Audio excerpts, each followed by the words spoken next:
I was just about to meditate, and as often happens when you start quietening the mind, something rises up to consciousness, and this was so important that I decided to share it. I very seldom share anything personal here, and actually it was a conversation with a friend of mine, Devin Bro, who's saying to me, hey, people want to connect with you, share your story. And I'm somebody who, I'm into self-improvement, right? That's what X Life is all about. And it feels important that if I'm going to talk about self-improvement, that I need to share my own challenges with improving myself, where I fall down, because I wouldn't want you for a moment to think that I am a 24/7 exemplifier of everything that I teach. There's an old saying, we teach what we need most to learn. One thing I've never spoken about is my relationships, and I was in a relationship that ended at the end of last year, and it's caused me some sadness because I know exactly what I did to destroy that relationship.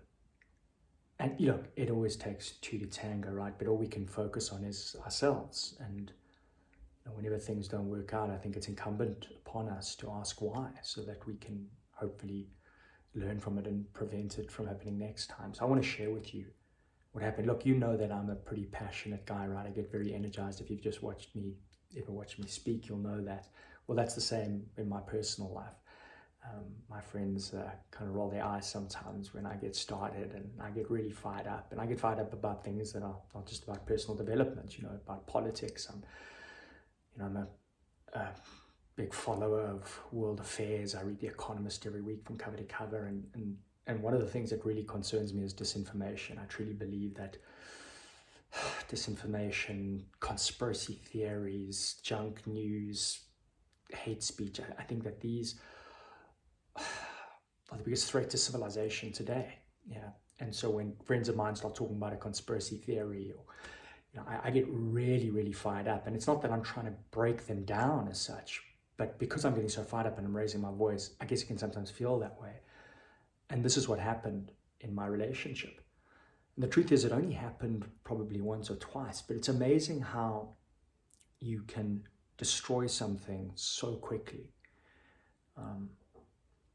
And out of respect to her, I'm not going to go into detail about exactly what we're talking about, other than that I got into my high horse about conspiracy theories and disinformation, and she took it really personally. And the truth is, to say to people, don't take it personally. Well, if you raising your voice at someone and they've just said something, they're identified with what they said, they're going to take it personally.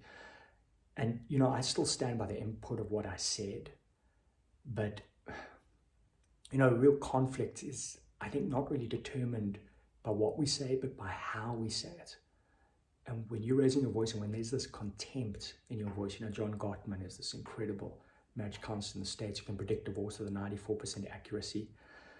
And there's these 4 things that people do that just corrodes relationships. And one of them is contempt, calling people names. It could even be nonverbal, rolling your eyes, curled lip. Now, I don't do a lot of that, but I hate to admit this because I see myself as somebody who just does not engage in contempt. But if I'm honest, I know in that conversation I was contemptful. I got on my high horse, and she really took it personally. And at the time that we both sort of brushed it aside, but she never really got over it. And I'm really sorry. I'm really sorry that I hurt her and ultimately destroyed the relationship. And hey, there were other things. I'm just sharing that as an example.